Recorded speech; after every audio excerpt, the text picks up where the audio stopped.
எல்லாருக்கும் வணக்கம். இன்றைக்கு இந்த பதிவுல நம்ம என்ன பேச போறோம் அப்படின்னா, அதுக்கு முன்னாடி ஒரு விஷயத்த சொல்றேன் கேட்டுக்கோங்க. பல உண்மைகள் யாருக்குமே தெரியாம மறைக்கப்பட்ட பலருக்கும் தெரியாத உண்மைகளா இருக்குது. குறைஞ்சபட்சம் தேர்தல் நேரத்துல அந்த உண்மைகளை ஒரு 100 பேருக்காவது கொண்டு போய் சேர்த்தணுங்கிறதுக்காக தான் நான் இப்போ ஒரு 4-5 நாளா தொடர்ந்து வீடியோஸ் பப்ளிஷ் பண்ணிட்டு வந்துருக்கேன். நான் இது வரைக்கும் பேசின வீடியோஸ் எல்லாம் இருக்கு, எல்லா இன்ஃபர்மேஷனுமே வந்து யாருமே தெரியாத, யாருமே யோசிக்காத, ஆனா அது உண்மையா கடந்த பல ஆண்டுகளாக இருந்துட்டு இருக்குங்கிற விஷயத்தை பத்தி மட்டும்தான் பேசிட்டு இருக்கேன். அந்த அடிப்படையில் இன்னைக்கு நம்ம எதை பத்தி பேச போறோம்னா, உகாதி திருநாளை பத்தி பேச போறோம். அது ஏன் பேச போறோங்கிறது நீங்க பின்னாடி தெரிஞ்சுக்குவீங்க. அதே மாதிரி பாஜக வந்து தேர்தல் அறிக்கையை வெளியிட்டு இருக்காங்க, அதை பத்தி நம்ம பேசுவோம். மூத்த பத்திரிகையாளர்களை பத்தி நம்ம நிறைய பேச வேண்டியதுக்கு, அதையும் கொஞ்சம் பேசுவோம் நம்ம இன்னைக்கு. சரிங்களா? எல்லாத்துக்கு முன்னாடி எல்லாருக்கும் இனிய தமிழ் புத்தாண்டு வாழ்த்துக்களை நான் தெரிவிச்சுக்கிறேன். இது என்னோட முக்கியமான ஒரு கடமைன்னு நான் நினைக்கிறேன். ஏன்னா தமிழ் மொழினா என்னன்னே தெரியாம நம்மை வளர்த்துட்டாங்க. அந்த இடத்துல இருந்து நம்ம உண்மையை நோக்கி பயணிப்போம் அப்படிங்கிறதுனால இந்த தமிழ் புத்தாண்டு வாழ்த்து சொல்றது ஒரு பெரிய விஷயமா நான் நினைக்கிறேன். இதை அடுத்து பார்த்தா நம்ம உகாதி திருநாள் நான் சொன்னேன். உகாதி அப்படிங்கிறது தெலுங்கு மற்றும் கன்னட வருடப்பிறப்பு. அதாவது தெலுங்கு கன்னட புத்தாண்டுன்னு வச்சுக்கலாம். அதே மாதிரி கேரளாவில் வந்து ஓணம் பண்டிகைன்னு ஒண்ணு வருது. இந்த உகாதியா இருக்கட்டும், ஓணமா இருக்கட்டும், இது ரெண்டுமே வந்து இந்து மதம் சார்ந்த பண்டிகைகள் தான். அதுலயுமே பாத்தீங்கன்னா அந்த ஓணம் பண்டிகை, அந்த மகாபலி, இது பலிங்கிற ஒரு சொல்லை பத்தி நீங்க நம்ம பேசணும், அதையும் நான் கண்டிப்பா பேசுறேன். சோ இந்து மத பண்டிகைகள், அந்த பண்டிகைகளுக்கு நம்ம முதலமைச்சர் மு.க. ஸ்டாலின் அவர்கள் வாழ்த்து தெரிவிக்கிறார். உகாதி வாழ்த்து சொல்றாரு, ஓணம் வாழ்த்து சொல்றாரு. ஆனா சித்திரை 1ஆம் தேதி அவங்க தமிழ் புத்தாண்டா ஏத்துக்கல. அட்லீஸ்ட் சித்திரை 1ஆம் தேதிங்கிறது ஒரு இந்து மதம் சார்ந்த பெரும் தமிழகத்தில் கொண்டாடப்படும் ஒரு மிகப்பெரிய ஒரு பண்டிகையா இருக்கு. அட்லீஸ்ட் சித்திரை திருநாள் வாழ்த்துக்கள் அல்லது சித்திரை கனி வாழ்த்துக்கள்னா சொல்லல, புத்தாண்டு வாழ்த்துன்னு சொல்லலைன்னா கூட, பட் அதையும் சொல்றது இல்லை. இதுதான் வந்து பாகுபாடு நம்ம சொல்றோம். அதாவது எப்படின்னா, வாக்கு வங்கி அரசியல் இதுதான் சொல்றோம். அதாவது இந்து மதம் சார்ந்த ஒரு ஃபங்க்ஷன் வருதுன்னா, அவங்க மலையாளம் மக்கள் கொண்டாடுற ஃபங்க்ஷனா இருந்தா வாழ்த்து சொல்லுவாங்க. இல்ல கன்னடம் தெலுங்கு பேசும் மக்கள் கொண்டாடுற பண்டிகைனா வாழ்த்து சொல்லுவாங்க. ஆனா தமிழர்கள் கொண்டாடுற பண்டிகைனா வாழ்த்து சொல்ல மாட்டாங்க. அப்ப இவங்க தமிழராங்கிற ஒரு கேள்வி வருது இல்லையா நமக்கு? சோ மக்களை ஜாதி மத மொழி அடிப்படையில மக்களுக்கிடையே ஒரு பிரிவினையை கொண்டு வந்து விடுறது தான் இப்போ முதலமைச்சர் ஸ்டாலின் பண்ணிட்டு இருக்காரு. இப்போ நமக்கு நிறைய பேருக்கு தெரியும், உகாதிக்கு வாழ்த்து சொல்றாரு, ஓணத்துக்கு வாழ்த்து சொல்றாரு. ஆனா இந்து பண்டிகைகள், தமிழர்கள் கொண்டாடக்கூடிய இந்து பண்டிகைகளுக்கு வாழ்த்து சொல்ல மாட்டேங்கிறார். அப்படிங்கும் போது என்ன ஆகும்னா, தமிழர்களுக்கு இயல்பா அந்த மற்ற மொழி பேசும் மக்கள் மேல ஒரு சின்ன வெறுப்புணர்வு வரும். அதே மாதிரிதான் மத விஷயங்கள்லயுமே வந்து ஒரு குறிப்பிட்ட மதத்தை மட்டுமே இழிவா பேசி இன்னொரு குறிப்பிட்ட மதத்தை உயர்த்தி பேசி இந்த 2 மதம் சார்ந்த மக்களுக்கும் இடையில ஒரு பிரிவினையை ஏற்படுத்துவது, இந்த மாதிரி முயற்சிகளைத்தான் முதலமைச்சர் மு.க. ஸ்டாலின் கடந்த பல ஆண்டுகளாக பண்ணிட்டு இருக்கார். இதை நம்ம புரிஞ்சுக்கணும். அதுக்காக இதை சொல்றேன் நான். இந்த உண்மைகளை தாண்டி இன்னைக்கு தேர்தல் பரப்புரை பண்ணின கனிமொழி என்ன சொல்றாங்கன்னா, தமிழ்நாடு அமைதி பூங்காவாக இருக்க வேண்டும் என்றால் நீங்க திமுகவுக்கு வாக்களிக்க வேண்டும் அப்படிங்கிறாங்க. ஆக்சுவலா பாத்தீங்கன்னா தமிழ்நாட்டுல எப்பெல்லாம் இந்த தீவிரவாத தாக்குதல்கள் அதிகமா நடக்குதுன்னு பாத்தீங்கன்னா, கோயம்புத்தூர் பாம் பிளாஸ்ட் 1998 நடந்தப்போ திமுக ஆட்சி தான் தமிழ்நாட்டில இருந்துச்சு. சிலிண்டர் பாம் வந்தப்பவும் அதே கோயம்புத்தூர்ல சிலிண்டர் பாம் வந்தப்பவும் திமுக ஆட்சி தான் இருந்தது. 2022-23 பெட்ரோல் பாம் எல்லாம் வீசினாங்க, அப்பவும் திமுக ஆட்சி வர்றப்பதான் இந்த தீவிரவாத தாக்குதல்கள் அந்த மாதிரி முயற்சிகள் போயிட்டு இருக்கு. அப்ப கூட திமுக அரசு என்ன பண்ணணும்னா, நம்ம இளைஞர்கள், தமிழ்நாட்டு இளைஞர்கள், அவங்க என்ன மொழி பேசுறவங்களா இருக்கட்டும், எந்த ஜாதியினரா இருக்கட்டும், எந்த மதத்தை சேர்ந்தவர்களாக இருக்கட்டும், தமிழ்நாட்டுல காலங்காலமா இருக்காங்கன்னா அவங்க தமிழர்கள், நம்மோட இனம். அவங்க அந்த இளைஞர்கள் வந்து தவறான பாதையில போறது, அவங்களை வந்து மீட்டெடுக்கிறதுக்கான வழிகள் என்ன, அதை பத்தி ஒரு நாளும் யோசிக்க மாட்டாங்க. ஆனால் இது மக்களுக்கு இடையில பிரிவினையை ஏற்படுத்தி ஒரு குறிப்பிட்ட ஒரு சாரார் மீது இன்னொரு சாராருக்கு வெறுப்புணர்வு வர்ற மாதிரி முதலமைச்சர் பேசுறது, செயல்படுறது, இந்த மாதிரி விஷயங்கள் மூலமா தான் இந்த மாதிரி இந்த தாக்குதல்கள் நடக்கிறதுக்கு காரணமே அதுதான். இதை வந்து கரெக்டா பண்ணிடுவார். இந்த விஷயத்த இது கனிமொழி சொல்ற மாதிரி வந்து தமிழ்நாடு அமைதி பூங்காவா இருக்கணும்னு கண்டிப்பா அங்க திமுக ஆட்சி இருக்கக்கூடாது. இது நம்ம புரிஞ்சுக்கணும். அதனாலதான் திமுகவை தீய சக்தின்னு சொல்றோம். திமுக வந்து உண்மையிலுமே ஒரு தீய சக்தி தான். இது இப்படியே இருக்கட்டும்.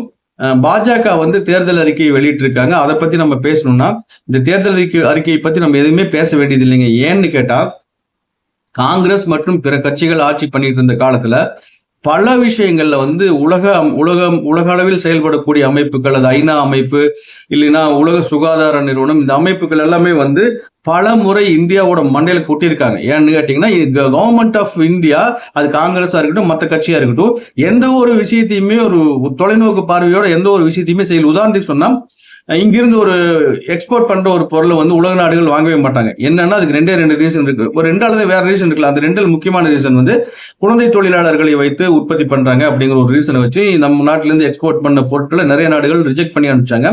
இல்ல பூச்சிக்கொல்லி மருந்து அதிகமா பயன்படுத்துறாங்க அப்படிங்கிற காரணத்திலும் ரிஜெக்ட் பண்ணி அனுப்பிச்சாங்க. இந்த மாதிரி காலகட்டங்களுக்கு முன்னாடியே வந்து இந்த முன்கழுத்து கடலை நோய் அப்படிங்கிறது பரவலா இருந்தப்ப இந்த அயோடைஸ்டு சால்ட் கொடுக்கணும்ட்டு உலக சுகாதார அமைப்பு பல ஆண்டுகள் போராடி இந்தியாவை கேவலமா திட்டுன பின்னாடி இந்திய அரசு வந்து அந்த மாதிரி ஒரு விஷயத்த முன்னெடுத்தாங்க. அதே மாதிரிதான் NMEP இது மாதிரி ஸ்கீம் எல்லாமே வந்து உலக சுகாதார அமைப்பு பல முறை வலியுறுத்தி கேவலமா இந்தியாவை திட்டி அதுக்கு பின்னாடி தான் கொஞ்சம் கொஞ்சமா இந்தியா மாறிட்டு இருந்தது. பட் பிரதமர் நரேந்திர மோடி ஆட்சிக்கு வந்த பின்னாடி எந்த ஒரு விஷயத்திலையுமே உலகத்துக்கு வழிகாட்டக்கூடிய அளவுக்கு இந்தியா மாறிட்டு இருக்கு. இந்தியாவோட பல விஷயங்கள் உலக நாடுகள் ஏத்துக்கிற அளவுக்கு அவர் கொண்டு போயிட்டு இருக்காரு. அது இல்லாம இன்னைக்கு மூத்த பத்திரிகையாளர்கள் சொல்லிட்டு பிரதமர் மோடியை நிறைய பேர் தமிழ்நாட்டில இருந்து திட்டிட்டு இருக்காங்க. அவங்க வந்து ஒரு விதமான அண்ணாமலை இன்டர்வியூ கொடுக்கும்போது அவர்கிட்ட ஒரு 10 கேள்வி கேட்பாங்க. அதே 10 கேள்வியை முதலமைச்சர் MK ஸ்டாலின் கிட்டயோ அல்லது RS பாரதி கிட்டயோ கனிமொழி கிட்டயோ கேட்க சொன்னா கேட்க மாட்டாங்க. இது வந்து இன்னொரு பாகுபாடு. ஏன்னு கேட்டா அவங்களுக்கு அந்த இடத்துல கேட்கறதுக்கு பயம். அண்ணாமலை வந்து யதார்த்தமா யார் கேட்டாலும் அண்ணா இப்படிங்களா அப்படிங்களான்ட்டு யதார்த்தமா சொல்றதுனால ஈஸியா கேட்டுறாங்க. ஆனா இதே கோயம்புத்தூர்ல கடந்த 20 ஆண்டுகளுக்கு முன்னாடி ஒரு இது அப்போதைய முதலமைச்சர் கருணாநிதி கிட்ட ஒரு நிருபர் கேள்வி கேட்டதுக்கு என்ன தெரியுமா பதில் சொன்னாரு? நான் நினைச்சேன்னா நாளைக்கு உன்னை காணும் சொல்லிடுவாங்க அப்படிங்கிற மாதிரி சொன்னார். இப்படி முதலமைச்சர் கருணாநிதி கோயம்புத்தூர்ல சொல்லியிருக்காரு ஒரு ரிப்போர்ட்டர் கிட்ட. அடுத்த நாள் பெரிய அளவில் நியூஸ் எல்லாம் வந்துச்சு. சோ இவங்க வந்து அண்ணாமலை கிட்ட எந்த விதமான கேள்வியும் கேட்பாங்க. அதிமுக தலைவர் எடப்பாடி பழனிசாமி அவர்கள்கிட்ட கேட்கும் போதும் நிறைய கேள்விகள் கேட்பாங்க. அதே மாதிரி ஒரு கேள்வியை கூட MK ஸ்டாலின் கிட்டயோ மற்ற திமுக தலைவர்கள்கிட்டயே கேட்க மாட்டாங்க. கேட்கறதுக்கான அவங்களுக்கு அந்த திராணியும் துணிவும் அவங்களுக்கு கிடையாது. இல்லைன்னா அதுக்கான அறிவு இல்லை. இது ரெண்டு தவிர்த்து வேற காரணங்கள் இருக்கிறதுக்கு வாய்ப்பு இல்லை. சோ உண்மைகள் கடந்த கால செய்திகளை அடிப்படையாக கொண்டு பார்க்கும் பொழுது பிரதமர் நரேந்திர மோடி ஆட்சிக்கு வந்த பின்னாடி ஏராளமான திட்டங்களை கொடுத்திருக்காரு நமக்காக. வன்தன் யோஜனாவாகட்டும், உஜ்வாலாவாகட்டும், ஸ்வச் பாரத் ஆகட்டும், அது முத்ரா லோன் ஆகட்டும், இந்த எந்த ஒரு ஸ்கீம்லயுமே வந்து இது குறிப்பிட்ட ஜாதியினருக்கான திட்டம் அல்லது குறிப்பிட்ட மதத்தினருக்கான திட்டம் அல்லது குறிப்பிட்ட அவங்களுக்கான திட்டம் கிடையாது. இது எல்லா திட்டமுமே வந்து எல்லா மக்களுக்குமான திட்டங்கள். குறிப்பா சொல்ல போனா சிறுபான்மை மக்கள் அதிக அளவுல பயன்பெறக்கூடிய ஒரு திட்டங்களே வந்து பிரதமர் மோடி கொடுத்திருக்காரு. அதே மாதிரி சென்ட்ரல் கவர்மெண்ட் கொடுக்கிற ஹெல்த் இன்சூரன்ஸ்ல சிறுபான்மை மக்கள் அதிக அளவுல பார்ட்டிசிபேட் பண்றாங்க அப்படிங்கிறதையும் நம்ம இங்க கவனத்தில் எடுத்துக்கணும். சோ பாஜக ஆட்சி மத்தியில் அமைந்த பின்னாடி உண்மையிலுமே மக்களுக்கு தேவையான எல்லாமே கிடைச்சிட்டு இருக்கு. தமிழ்நாட்டுக்கு பல லட்சம் கோடி ரூபாய் முதலீடுகளை பாஜக ஆட்சியில் கொடுத்திருக்காங்க. பட் காங்கிரஸ் கட்சியோ மற்ற கட்சிகள் ஆட்சி செஞ்ச காலத்துலயே அந்த அளவுக்கு முதலீடுகள் வரல. அப்புறம் இந்த மூத்த பத்திரிகையாளர்கள் அல்லது பத்திரிகையாளர்கள் அப்படிங்கிற பேர்ல நம்ம முதல்ல ஓணம் பண்டிகை பத்தி பேசணும் பாத்தீங்களா? அந்த ஓணம் பண்டிகையில மகாபலிங்கிற ஒரு மன்னன் அதை பத்தி நம்ம பேசியிருக்கோம். அதாவது பலி அப்படிங்கிற ஒரு வேர்டு வந்து நம்ம தமிழ்நாடு ஊடகத்துல விபத்தில் 4 பேர் பலி அப்படிம்பாங்க. இது பலி அப்படின்னா உயிரிழப்பு அப்படிங்கிற அர்த்தத்துல அவங்க கொண்டு வந்துட்டு இருக்காங்க. ஆனால் பலி அப்படின்னா குடு அப்படின்னு மீனிங், அதாவது டு கிவ். மகாபலின்னா தாராளமாக கொடுக்கும் கூடிய வள்ளல் அப்படின்னு தான் பேரு. அந்த பலிங்கிற சொல்லி 20க்கும் மேற்பட்ட மொழிகள்ல இருக்கு. எந்த ஒரு மொழியிலையுமே கில் அப்படிங்கிற மீனிங், அதாவது கொலை பண்ணுங்கிற மீனிங்ல வரவே கிடையாது. ஆனால் அந்த பலி அப்படிங்கிற சொல்ல வந்து இங்கிலீஷ்ல டிரான்ஸ்லேட் பண்ணும்போது சாக்ரிஃபைஸ் அப்படின்னு டிரான்ஸ்லேட் பண்ணாங்க. அது மறுபடியும் சாக்ரிஃபைஸ்ல இருந்து இவங்க தமிழுக்கு மாத்தும் போது கொலை பண்றது, ஆடு மாடுகளை பலியிடுதல்னா அந்த கிடா வெட்டு சொல்லுவாங்க இல்லையா, அந்த மாதிரி வந்து உயிர் பலி கொடுக்கறதுன்னு சொல்லிட்டு அந்த பலிங்கிற வேர்டு வந்து உயிரிழப்பு அப்படிங்கிறது மாத்திட்டாங்க. இதெல்லாம் வந்து மிகப்பெரிய அறியாமையினால வந்தது. பட் பலி அப்படிங்கிற சொல்லுக்கு உயிரிழப்பு அல்லது கொலை பண்றது அப்படிங்கிற மீனிங் கிடையாது. ஸோ இந்த மாதிரி ஆயிரக்கணக்கான சொற்களை இதை எடுத்து மாத்தணும்ட்டு பல ஆண்டுகளாக நான் போராடி கூட ஒரு சொல்ல கூட அவங்க மாத்தல. வழக்கறிஞர்மாங்க. இந்த சொற்கள் இது எல்லாமே, அதாவது தமிழ்நாடு ஊடகத்துல என்ன சொல்றேன்னா புரட்டி போட்டு தலைகளா மாத்தணுங்க. இப்ப இருக்கிற தமிழ்நாடு ஊடகங்கள் வந்து தமிழர்கள் நலனுக்கு எந்த விதத்திலும் பயன்படுத்த தரக்கூடியவை அல்ல. இப்ப மெயின் ஸ்ட்ரீம் மீடியாவை விட சோசியல் மீடியா அட்வான்ஸ்டா, அதான் நான் சொல்றது ஸ்பீடா போயிட்டு இருக்குதுங்கிறதுக்கு ஒரே காரணம் வந்து இந்த ஊடகங்கள் டம்மி அப்படிங்கறத பொதுமக்கள் கொஞ்சம் கொஞ்சமா புரிஞ்சிட்டு இருக்காங்க.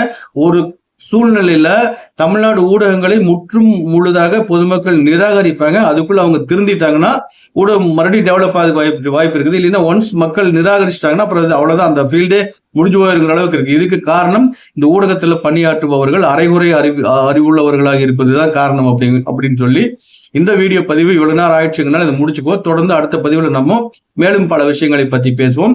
எல்லாருக்கும் நன்றி. மறுபடியும் ஒரு டைம் எல்லாருக்குமே இனிய தமிழ் புத்தாண்டு வாழ்த்துக்கள். நன்றி.